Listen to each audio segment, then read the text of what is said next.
Daniel chapitre 1, 3 à 4. Chapitre 1, à partir du 3e verset, nous lisons au nom de Jésus. Amen.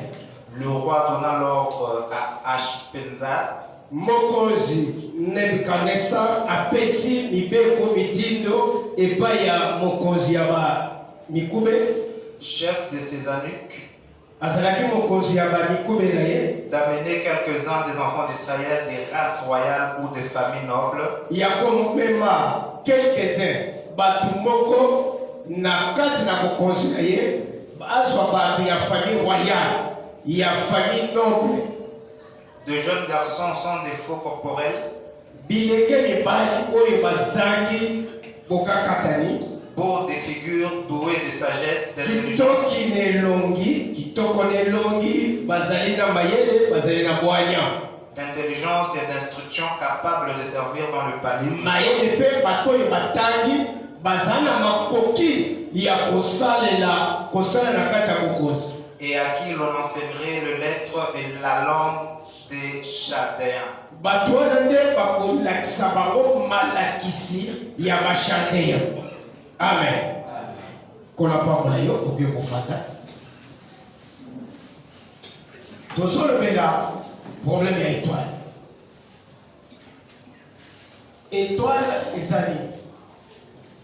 Étoile en quelque sorte ezala chance ya moto. Chance oyo ezopermettre moto aréussir na kati ya vie. Moto akoki réussir dans un domaine ou bien dans un autre. Chance oyo ekopermettre ye aréussir peut-être dans le domaine ya classe, aréussir dans le domaine ya mosala, aréussir dans le domaine ya commerce, aréussir dans le domaine ya mariage. Alors, tant que vous allez réussir dans le domaine songolo, c'est ce domaine-là qui constitue sa chance. Il y a un modèle pour constituer étoile à l'air. Aux hommes,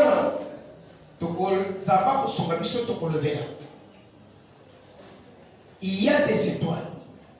Batoyo, bakotami na étoile, il y a commerce. Et ça, dans le toyo, bakotami na étoile, il y a bokonzi, il y a bokonza. Nous sommes la plupart, il y a bateau. Azo se retrouver même dans la école, dans la classe. Donc, on a pas chef de classe. On a c'est-à-dire que nous à côté de l'étoile, il y a beaucoup. Vous voyez, ça va étoile, il y a beaucoup de ça. Étoile, il y a beaucoup de ça. Parce que étoile, oyo, bamage. Bamonaki ezalaki étoile ya Yesu te. Ezalaki étoile ya Yesu te, je voudrais dire ça. Ezalaki étoile ya Jésus te. Mais bamonaki l'étoile royale. Bamonaki étoile ya Mawa. L'apparition d'une étoile. Et cette étoile-là témoignait qu'un roi est né quelque part. C'est-à-dire, étoile ya Yesu, et étoile ya Bakonzi. C'est pourquoi on est en marche. Bazo kende, bazo loba, bazo tourna. Hérode, un roi vient de naître. Nous avons vu son étoile apparaître à l'Orient. Un roi, c'est-à-dire, Bakeneki pas Hérode, pourquoi? Parce que le code est tout le monde est à ma cause. Et on doit être content de connaître mon conjoint. Parce qu'il passe à ma cause. Ils n'avaient pas vu Jésus, mais ils avaient vu l'étoile royale. Amen. Amen. C'est-à-dire, étoile y a mon cause. Et ça.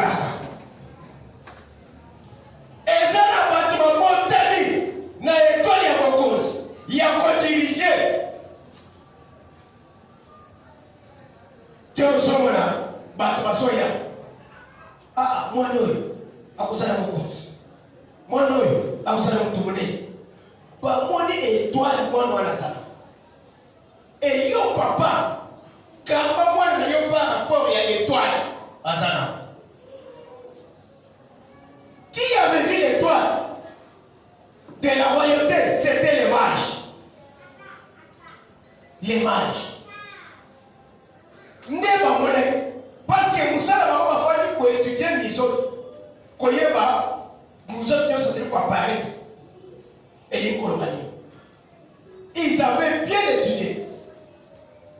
Mais Siméon, il va y avoir des gens ceux qui ont moni, mon soudité, Siméon, on a été avant il attend. Par contre, même à terre, à mon été.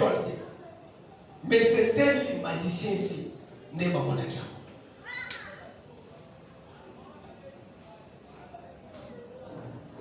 Parce que, les gens vont te dire, hier, Azana et toi, Azon s'occuper de la vie. Après, vous s'occuper de la vie, pourquoi? Ceux qui peuvent voir l'étoile de quelqu'un, ce sont plus les occultistes et les magiciens qui ont toujours tendance à travailler dans l'étoile et à battre. Quand on a l'étoile et à battre. Alors, nous avons eu des yo. Dans le cas où il y a étoile. Et parce que ça a étoile dans la étoile. Mais étoile en quoi ça? Étoile ni ni yo, parce que et ça a étoile vague. Oh, mon toit, ça est étoile dans la mon toit, ça est étoile dans la mais étoile où il va ça la Congo et ça la yo et ça étoile ni. C'est là où je vous ai dit que nous entrons maintenant, il y a pour décortiquer les étoiles. Tout ce qu'on a 4 étoiles. Yo kandenge na benesa la solo. Allez! Téléphone de maison, la table dans le bébé, la bien. Ah, ok. Alors,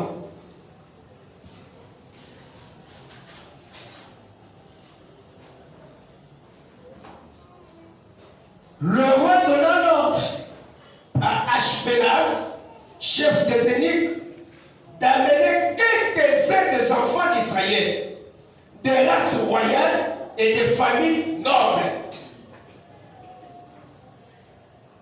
Quatrième, des jeunes garçons. Allez, mais à des jeunes garçons. Le diable a besoin de travailler avec des intelligences fraîches. Dès au sommet de l'eau, Boyi Sangari, au sommet de l'eau, même en bas, Batebele, Baminis, et pardon, Bakonzimine, Batumusus, il y a ma chef féminin. Au comment on va s'appeler, il y a tout le monde à la masse. Avant de la masse, oui. Maintenant, on va sauver le pas, on va sauver le pas. Azolukani, et toi, le naïe, et ça n'a fraîche. Là, nous va utiliser à côté. Ce qui est moins de patoile, a dit, voici à moi. A dit que Colombo soit dans sa étoile. Alors, je peux voir l'étoile de cet homme à partir de sa femme. Mais surtout, ça n'a pas la base. Pour éviter il y a encore de la fraîcheur. C'est pourquoi au moins tu vas la base. Aux gens là-bas, les balles, parce que les billets, pas de la maman là. Tu sais moi là yo, à son temps on a mis ma tête, à son temps on a 20 heures. On est du côté à Kétékité, on est du côté à son Outadé, aux autres dans son Kosayo. C'est très dangereux pour ton enfant. Très dangereux pour la balle. On repère le travail. Nebuchadnezzar avait besoin de jeunes garçons, pas des vieux, des jeunes garçons. Bateau il est utilisé.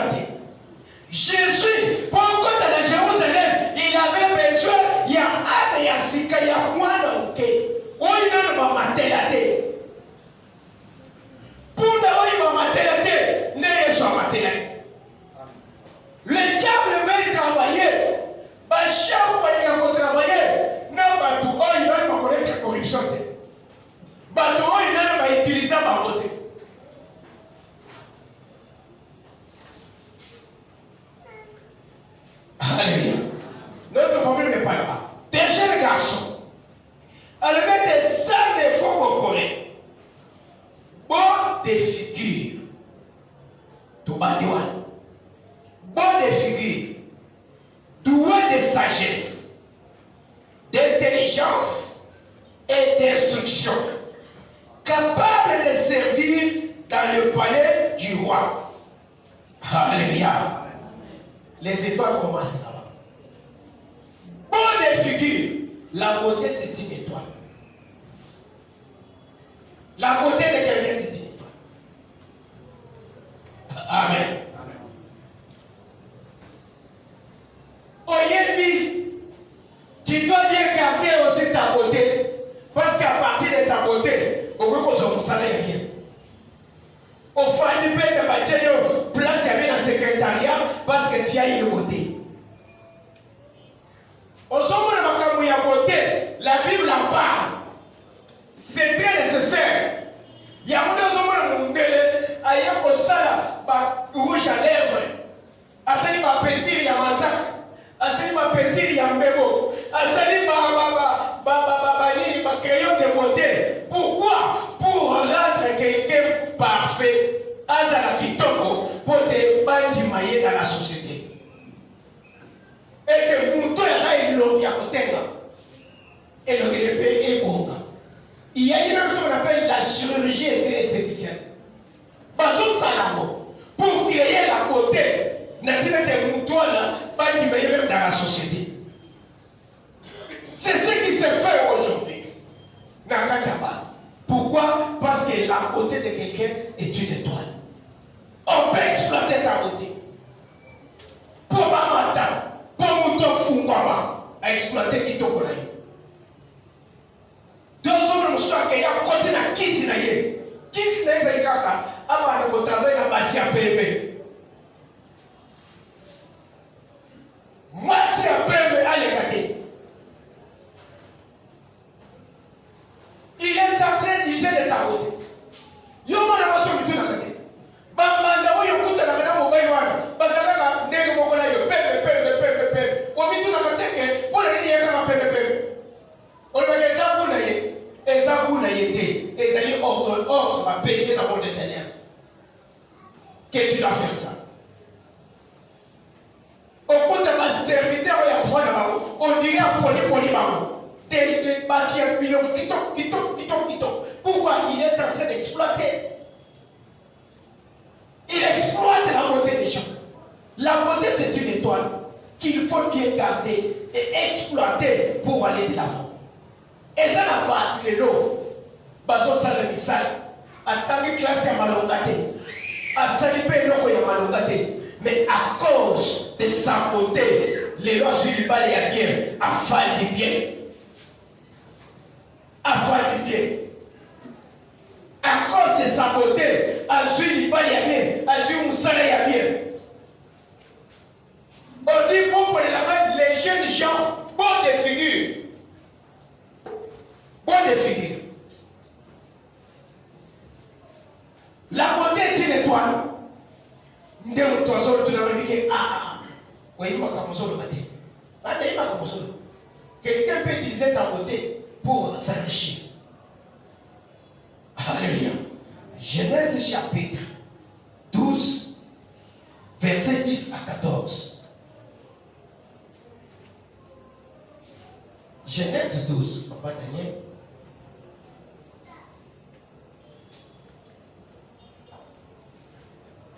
Première étoile. 12, 10 à 16. 10 à 16, oui. Il y eut une famille dans les pays d'Abraham. Abraham descendit en Égypte pour y séjourner car la famine était grande dans les pays.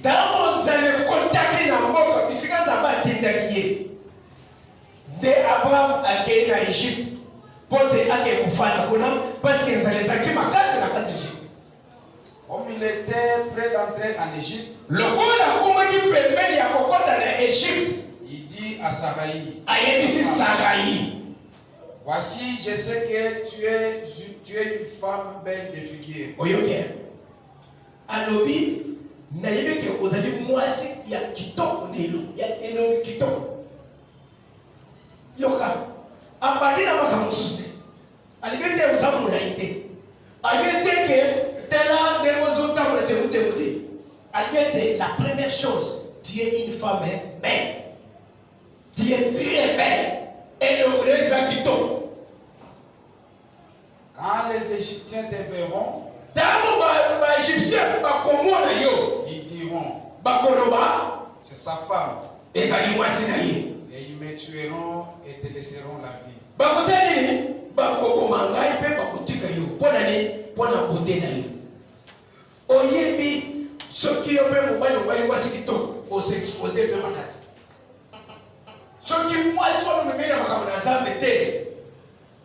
Il y a le fait président Maréchal Mobutu.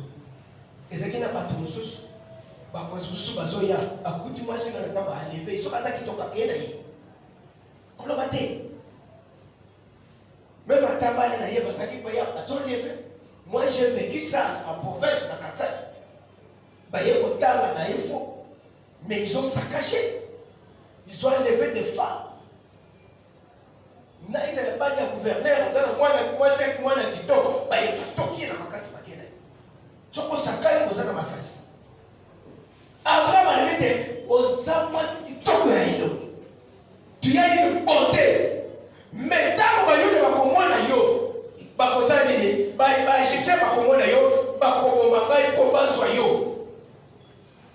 mais quand ça la force à la fou, qu'est-ce que je veux faire? Toké papa. Dis, je te prie que tu es ma soeur. Afin que je sois bien traité à cause de toi. Grâce à toi. Abraham, avec l'homme aux âmes de Konangai, Natine de Nazala bien traité pour Natine Nayo, pour Natine na côté Nayewana. Si Abraham devait avoir un bon traité, un bon traitement, c'était grâce à la beauté de Sarah. À la beauté de Sarah. Ce qui va égyptien, il y a pas d'Abraham. C'est parce qu'Abraham avait amené une femme belle. Des figures. Lorsque Abraham fit arriver en Égypte, les Égyptiens virent que la femme était fort belle.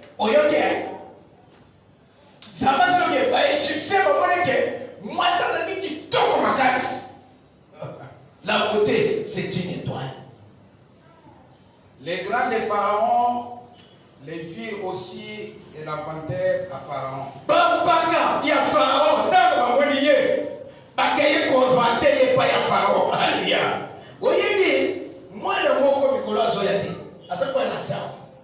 C'était une jolie fille. Na c'est mot papa Japé a sambelé qui a tout kaki na sawa makasi. Oui, moi na mwashwana.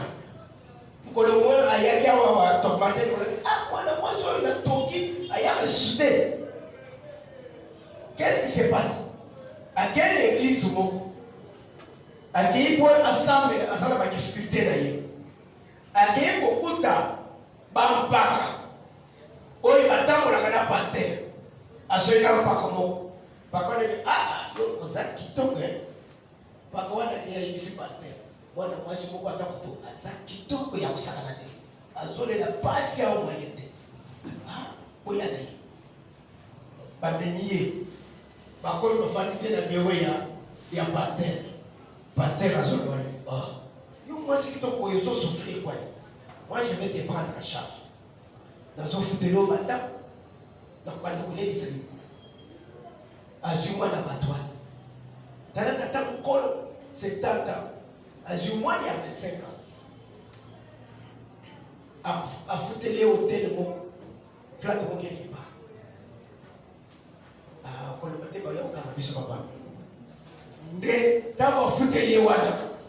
Akem ko la liboso. Mkolo mi bale. Abrazo abwakisi. Asasa ni musana na mwana wana batu ya nini batengana ye bakangana bilamba netekali ti lelo pour le grand monsieur azongelaki lisusu te azongi lisusu ntango tozosambe mwana azobamana na se ndeko wana azolobaka te na ye azolobaka te na ye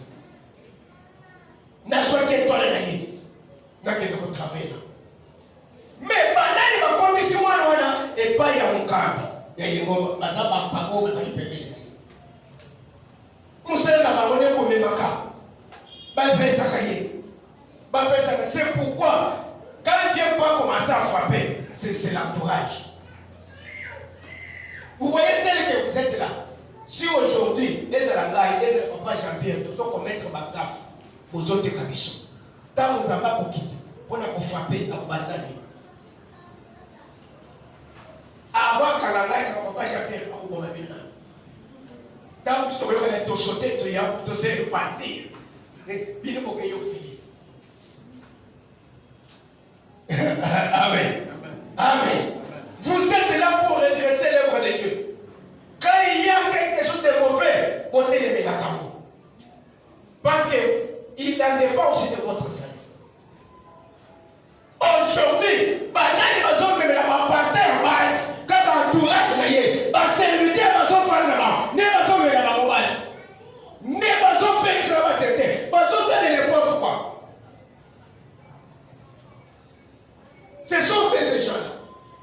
Et ça c'est les lots au coup d'ata, Moussa Nazaba Kagami peut-être a fait la base, c'est son soldat baro. Bana, ils sont tombés dans Kala, c'est-à-dire au commande moi. Nazalaki na papa de Kinangai, azalaki pasteur ya Nzambe malamu. Mais ozokuta na ndako na ye, bana basi ebele bafandi.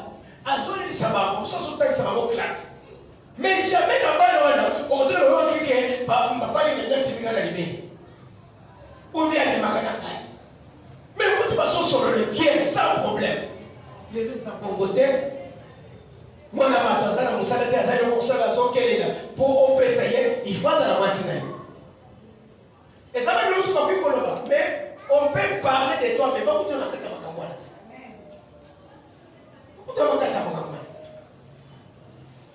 ce sont des choses qu'il faut faire très attention.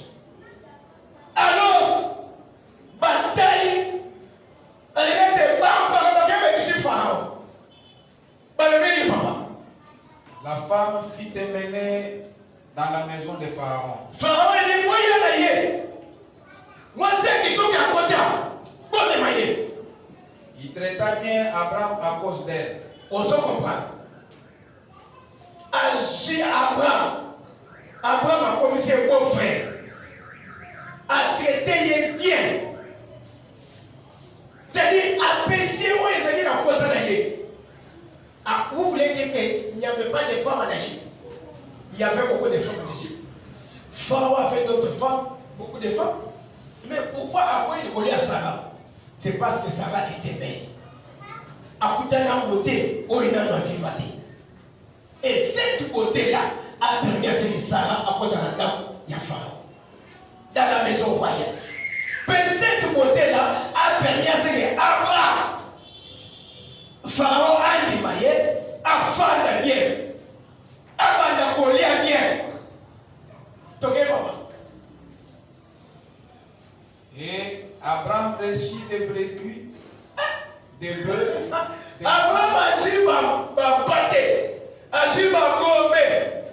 des serviteurs et des servantes, des ânesses et des chameaux.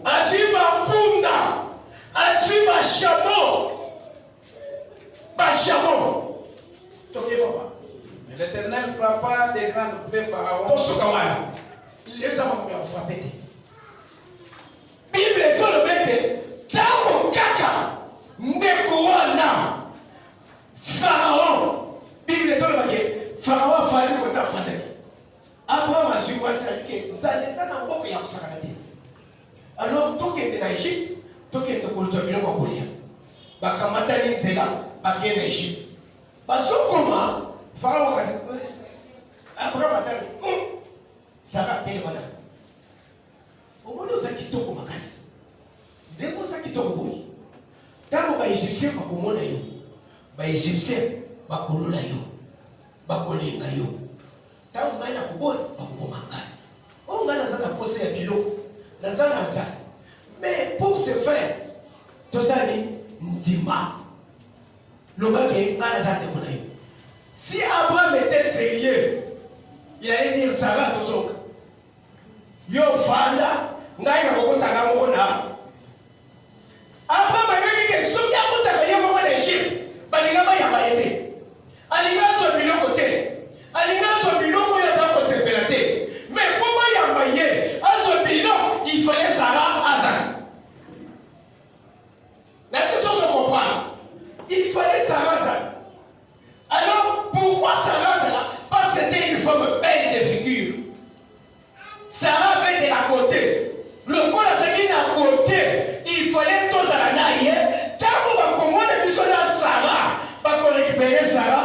akomisaka biloko nde akamati alobi omoni kozokende wana soki balobi yo balobi yo oza mwasi na ngai boya lobake ngai naza ndeko na yo ya mobali mpona nini batraite ngai bien nazwa biloko entango bamoni Sara bakei mbango ti epa Farao balobi te oyo azali mwasi ya kapitaine te aza mwasi ya général te oyo kote na ye ezali fo azala mwasi ya mokonzi. Il y a des femmes qui ne méritent pas les mariages qu'ils ont aujourd'hui. À partir de leur étoile, ils ont mérité place Bazali.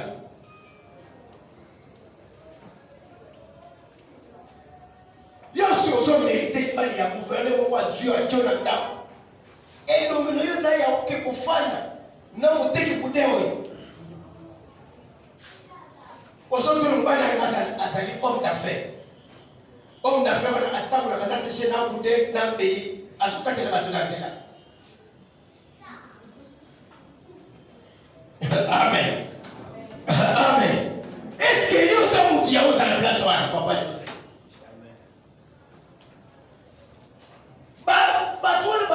Vous savez, si Sarah était n'importe qui, ma parole est maintenant pas soyez.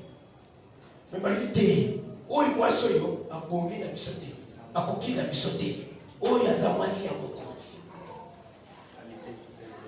Ça c'est la qualité supérieure, insouloukable.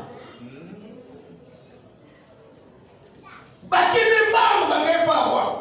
Ali tozu moi si bokuna. Wana bongina.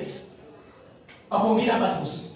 Mais Abraham, quand moi ça so yebeteke, moi so la moi si amakosi. De temps mazo kele, ba komi, afala ni boya ye, ba ile effectivement on a ma qualité de vie. Directement sauter. Babena moto yake na yi. Babena moyo naye oazambe kuna mai. Abiko kesava. Bible les autres bêtes. Pharaon traita bien Abraham à cause de Sarah. Apaiser Bameme, apaiser Bangombe, apaiser Bataba, apaiser Basali ya Bibali na ya base. Pour la kitoko ya, la beauté est une étoile. Et le diable peut trafiquer avec ta beauté pour avoir une richesse. Nous avons ne peut pas n'importe qui.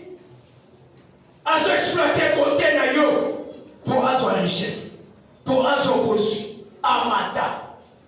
Abraham ceux qui battent à cause de la beauté à Sarah.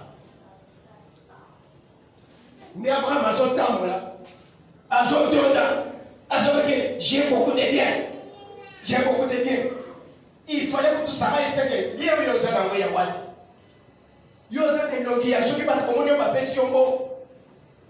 Ce qu'on compte à Yomo pour les gars, c'est à cause de ma beauté que tu as eu ce que tu as. Aujourd'hui, le monde des ténèbres, bazo sakala bazo tuyabatu. Bazo beta bato ba flèche. Pour le dire, on perd, tant que on perd équilibre sur le plan physique, sur le plan santé, qu'on a besoin de succès, qu'on a besoin de foulouka. On peut y courir à partir de la beauté à moi, ce qui n'a satisfait moi, j'ai l'étoile de beauté et cette étoile va me permettre, il y a cause de épelé, il y a cause de richesse épelée. Tous ensemble, moi, moi, si mon quoi. Aza pembe kitoko mais yoka ndenge muto posele ni kasolo bo yoko lingai demo na ngai na tindeki po aza na kati na ye aye ko fanda na kana bio na bini mo na kuta pa yo kosani na ani ke kote ko tindaki ngai ba benga lingai lukela ba place mususu na lukeli ba tunyoso boy ali oyo ina ba mo e kosani ke senite sadeke sana ba demo ba pona ba toyi ba kota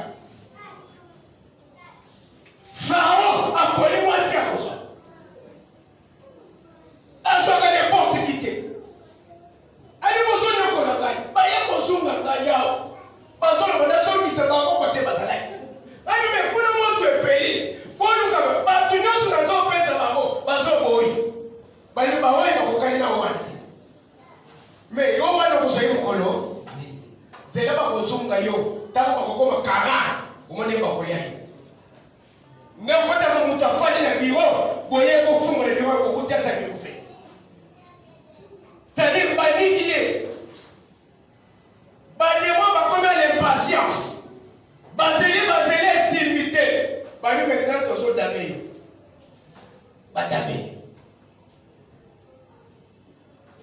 amen permettez que mon pasteur se sanga libike papa nakenda ko sai sikisi moko komela kisi moko ye balebi ba pesa ngai antipoison baso pesa ngai wana ezali yake soki oliango ozola ba maloba tango mutu azoya kwa chele poison ye moko zo bangala nase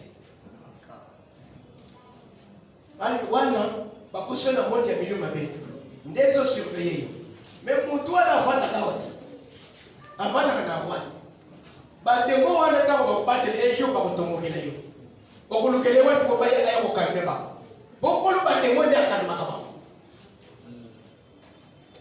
ce sont des démons bachena sote na yo neba sosa le bisalwa mais yeba ke batomboka c'est pour une courte durée les jours ba kutombo okozo mutu wana pour kalmeba soki mutu wana zate yo ulikoti mabele. Alléluia. C'est ce qui fait que on va dire même dans l'église. Excusez-moi, je parle des églises, il n'y a pas comme société. Même dans l'entreprise, on fait travailler les gens combattre 7 heures jusqu'à 20 heures. On va dire qu'on fait dans le bureau Bakaouki. Patron à Falissima. Nous avons un patron à 12 heures à 5 heures de Kolia. Na 15 heures à Kolia. À 5 heures à faire dans le bureau. Le qu'on a fallu pour t'en faire passer. Qui n'a rien à pour le bambino beaucoup. Patron sur la mine à 22 heures. Bien pour le mine à 22 heures. Qu'est-ce qu'il est en train de chercher? Azo exploiter bino, azo santé na bino. Et ya Kolia et les cas. Tant que les cas, certaines sont comment dégradées. Or, vous savez, tant que les après 20 heures, c'est déjà un danger pour toi. Au moins, les jeunes pendant 7 heures, ils sont à 18 heures. Au moins, tout ça, la jeune boy.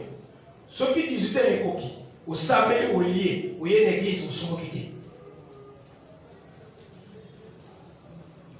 Oh, la chose est le pire, et aussi le 22 heures. Et aussi le 20 heures.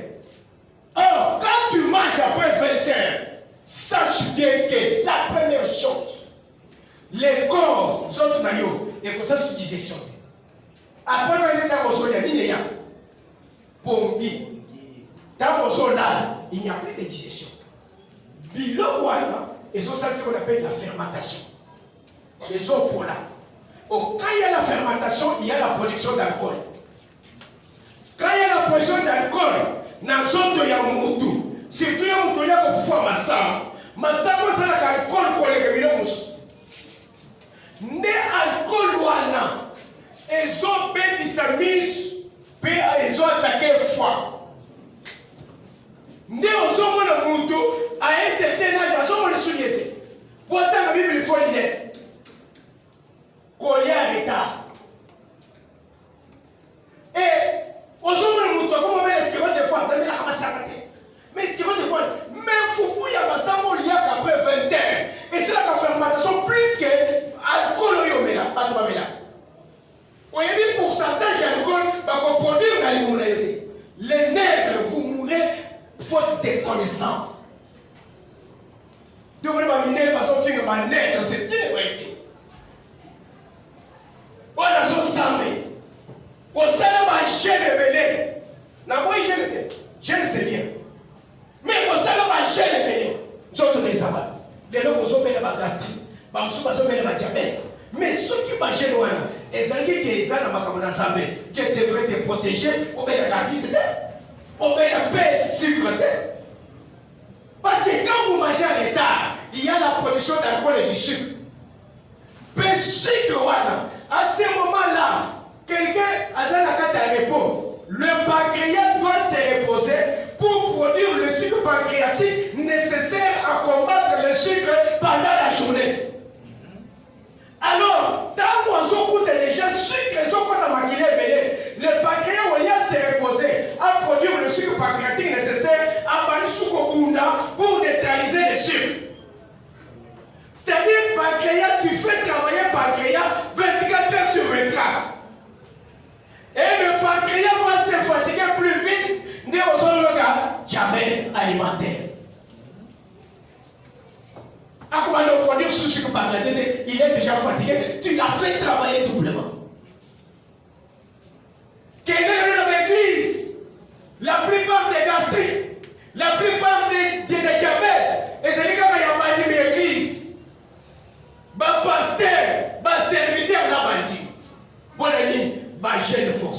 Bah, jeune wana bazo salisa ba avec la plupart. Na boy jeune te. Ils sont là tout ça la jeune. Ça la jeune. Mais il y a eu une équipe. Il y a eu une équipe. Pour ça la jeune wana. Ce sont des punitions il y a moins de ténèbres. Bazo pesaye infliger bango. Ba beba saké beba. Bilongie beba. Ne kumoni mwana mwasi asamba yaka elongie komi loko ya ku. Moko azoya papa ni bali nani akubali elongi boy. Moko na sole kana mutu kazi na tele boy na kama kitabani. Elongo kate kitabani zo lobate na mutu parce que elongi komi mabe. Obale Yesu. Yesu wa. Yesu akini marde na marite. Abala ki bawo.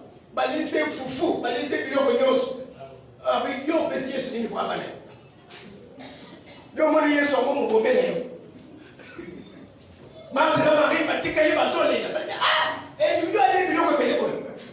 Après que ya tiki bisu. Bomo ba kwa tiki ba na yo.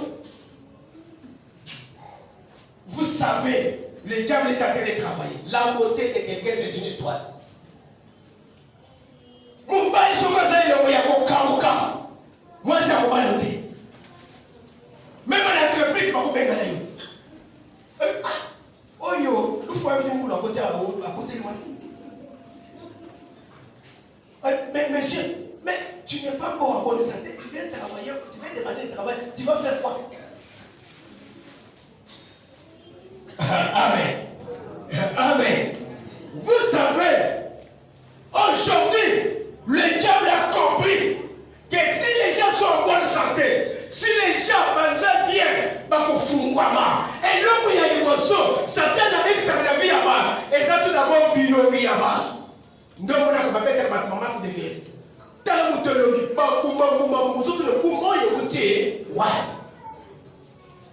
avant que l'église soit nous n'a pas abandonné l'eau. Mais où est-ce qu'on est au toit? On sait que la beauté de quelqu'un c'est une étoile. Alléluia. Ce qui sera, à la abandonné l'eau. Balinga était la femme. Mais Abraham a soit mis de côté. Mais Abraham a su une richesse à cause de la beauté à Sarah. À cause de ta beauté, le diable peut l'utiliser à ce que tu bénis. Dans l'église, les lots, ils ont l'église à mon lit. Ils peuvent utiliser ta beauté pour avoir beaucoup de bien. Utiliser ta santé. Aujourd'hui, l'église, on va mettre ma santé. On dit à la suite à sauver. On dit à monter ma base à sauver. On dit à mon nini. J'ai le social. Pour aller se battre, il y a battu les bandes. Comment on allait prendre les tracts? Je sais. Vous savez, c'est une façon, on est en train de dégrader ta santé. Pour te détruire. Parce que la vie, dans ma prière, la première chose, il faut préserver ta santé. Et la santé va te donner la beauté. Vous savez, aujourd'hui, si vous ne vous reposez pas, déjà qu'il n'y aura pas la régénération des cellules du corps. Ceux qui ont prématé. Amen.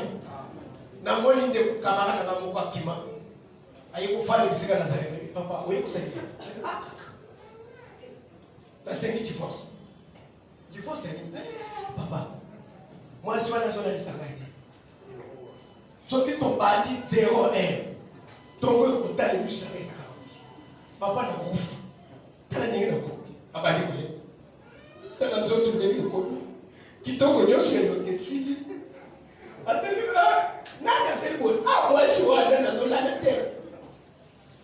Le diable nous connaît. Il sait ces choses-là. La beauté de quelqu'un, c'est une étoile. De dans l'église, au comment tout ça, il y a phénomène mari et femme de nuit. Dans le phénomène mari et femme de nuit, à ça, nous avons un million de à quoi nous avons papa, et nous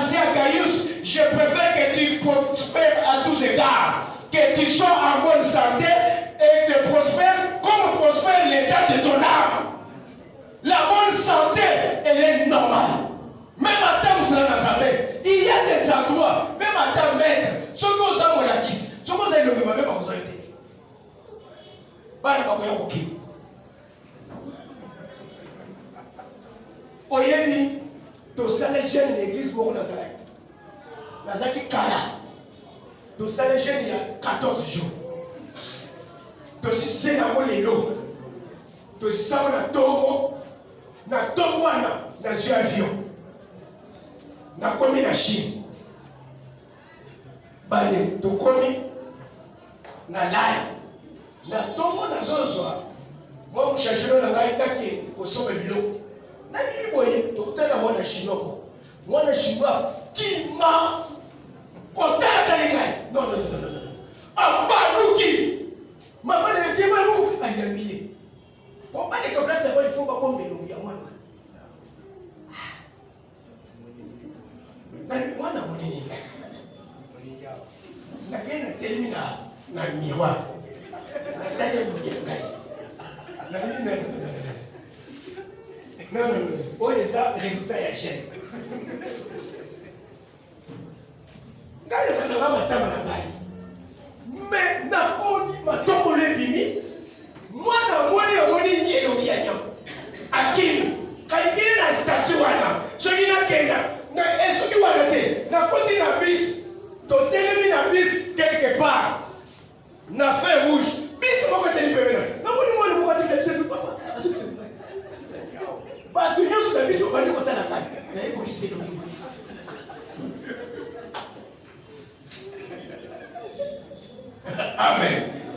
Amen. Tikete zama kwa na yo. Santé na yo ezonga. Maski de bese balatisa yo elongwa. Ba pouvoir nyusu ya mulini, ba impose na vie na yo. Wa izotala bonde na yo, zama zongisa yako. Yo zali boite. Okomota na ngao ndele mutu asole. Na sotu na mama, oloze, alite alete. Mais okomi bo indegini. Yo zole na te. Ozole là à cet âge. Et le vous comprenez. Tu as quel âge? 30 ans. 30 ans pour le connaît. Le diable est compliqué, Richard. Au cas où vous savez la Zambie, vous avez c'est ce qui fait que dans les églises, dans les entreprises, où on travaille avec la santé des gens, où il va mettre ma flèche avec la beauté des gens, pour te battre dans les églises là, il y a des gènes prolongés à vous s'arrêter. Nous avons essayé il y a 40 jours. Mais non, on a des résultats généraux. Surtout ça. 30 jours. Tout le monde a voté. Tout le monde a voté. Tout le monde a voté. Tout le monde a voté. Tout le monde a voté. Pour le monde a voté. Yes, boy, ah, pour la ligne, pas de temps pour la ligne, gaillot. Non, pour la ligne.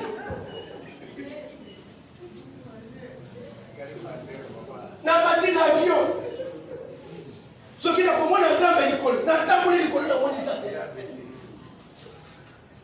Ce que bino bolingo ça lebisoni. Nyonso bazonyo kola yo. Bazonyo kola santé na yo. Bazonyo kola vie na yo. Sache bien que la santé est une étoile. La beauté est une étoile. Amen. Si tu n'es pas beau, bakoyamba yo te. Zamba kelimutu a péché beauté. Beauté à travers sa beauté à mata, à fungwama, à kende musika, à vivre des grandes choses. Avec la beauté de Sarah, Abraham a vécu beaucoup de bien. Avec beaucoup de bien. Vous savez, à on a un bon histoire. Dans mes examens, c'est comme si on a été dans sa peine. À l'ité. Alors, moi, je ne sais pas si on a été l'Italie, moi, je ne sais pas. Eh bien, on a été souvent voté. Dans sa peine. Au moins, il y a un bébé singaï. Vous allez à Kishas. Mon colon n'a pas le hongrois. N'a pas quelque part. N'a pas besoin de voir les gars à peine. Colon a voyagé dans sa vie un mois. Dans son peuple, vous avez mère. Maintenant, au moins, t'as pas eu son sol. Au moins, il va tenir au sol. Mais l'église n'a pas d'entreprise et on utilise une étoile. Entreprise, il y a aussi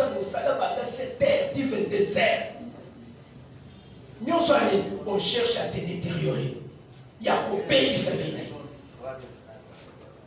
Comme il se vient. Tu es ma zone là-bas. Les gens qui sont pasteur. Ne sais pas si vous tombe c'était. Dis, tu commis à 16 ans. Mais il y a quelqu'un qui a été kende, aucun de vos hommes à terre. Ce que vous avez trouvé, vous avez fou. Na kei pour la zone à terre. Na ina ba wate ko tela fufu, o ba isinga ngo zayo kutoka ba. Fufu zisinga ya bwana. Sambi, Chilombo.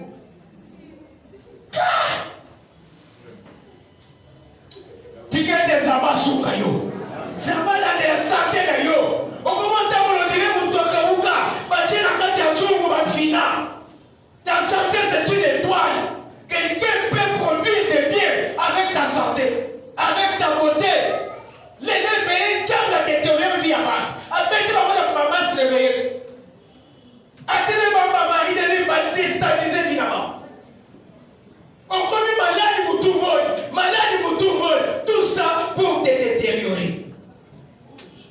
Là, pour tout le monde, ils vont à l'église. Ils vont comme Zambé. Yahweh pour maman. Yahweh pour maman. Mais ça ne rien sur le bien. On a oublié un temps. On n'a pas payé.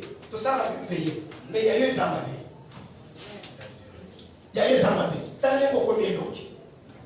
On dirait à maman Kolo. Mais le papa, n'a pas de pas la déguisée. N'a eu l'autre qui n'a eu. Fadena le paiement. Il y a quand même bien. Là, là pour qui. Quand il n'y a pas de repos, il n'y a pas de rachètement de cellules. Automatiquement, l'homme est dégradé. Donc, moi, le moutou, azana le moi, le mélodie à mon col. Et le gars, mon col. Par la suite, on va passer de c'est pilonios. Ça met l'ensemble. L'étoile, la beauté, c'est une étoile. De Ozoyoka, Azolo Magie, cherchez-moi des gens hauts. Il y a un qui quito. Quand Jacob a gagné au bal, à quel point ça a arraché. Bible les hommes qui ont craché dans ce qui est le quito. Les Azanaki n'a mis sur 5 heures. Mis sur côté là. Pour les amazons de l'Owan. Parce qu'il dit que la beauté attire. C'est une étoile qui attire. C'est une richesse qui attire. Quelqu'un peut se servir de ta beauté pour avoir beaucoup de biens. Pour monter. Si tu as des âmes, tu as des âmes à Karonayo. Si tu as des âmes à Songolo, Bakangayo, Zambafongonayo. Si tu as des âmes à vie à Songolo, à Blocayo, même à la carte d'entreprise, il y a qui n'est pas dans la salle. Nous sommes dans les sables d'Angaï. Yo, directeur d'entreprise, ok, comme ça, les qui sont là, pour utiliser l'étoile d'Angaï. Zambakoutanayo. Alléluia. C'est la première étoile. Yesu avait une étoile. Toi, tu as une étoile. Mais moi, je ne sais pas mal. Mais je vais te donner une étoile. Étoile, Rona. Et je vais te dire que mon conseil est il y a une étoile, mon conseil. Mon étoile, un chef. Ceux qui ont sa qualité, on paye de cette étoile. Vie n'a pas payé, mais on dirait que tout pas. Batouche des bazons maintenant. Batouche des bazons d'Odana. Bama je vais bazon Luka. Zamba bombe la kabatu. Bama je vais étoile. Mais bazon qui trace. Bazon ya, bazon titubé. Bazon titubé. Bayete, toko ça n'est pas erreur. Toto les rods. Batou les rods étoile les livres. Et ça n'a pas d'air sous son quota.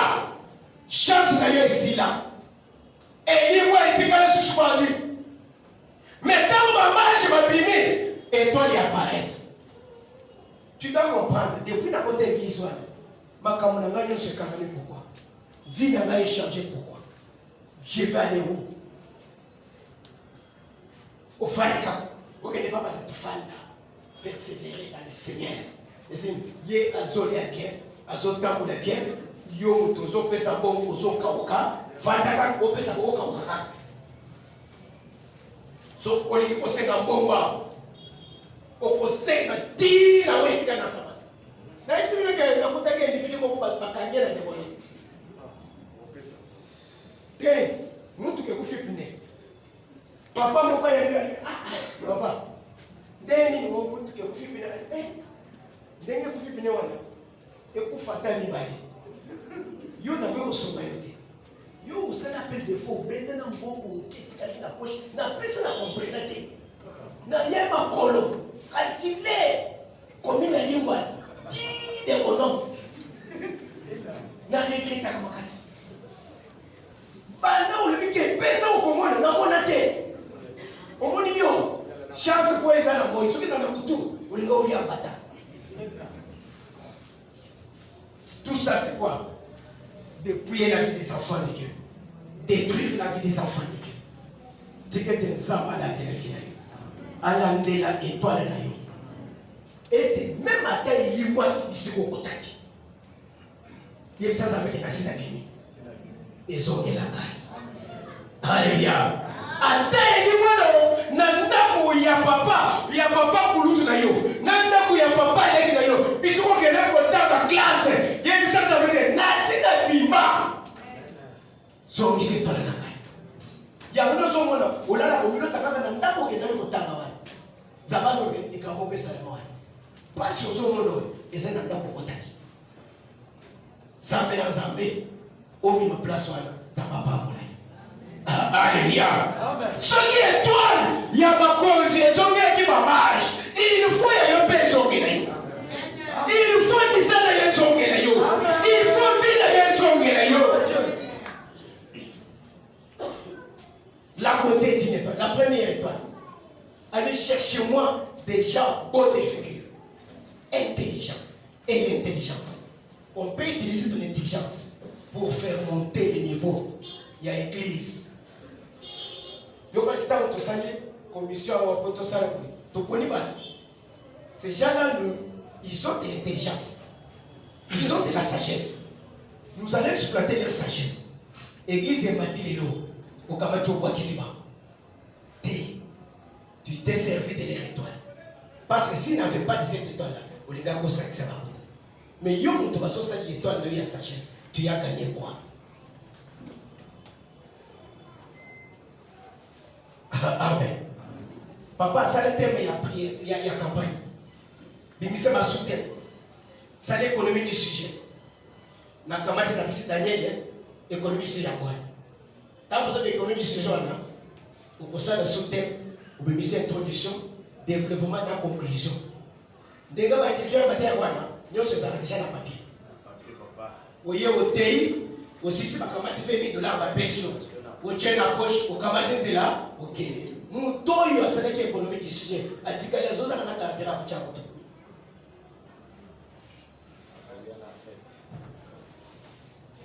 Qu'on n'a pas mon aïe. Tellement de colo, tout ce qu'on a prié.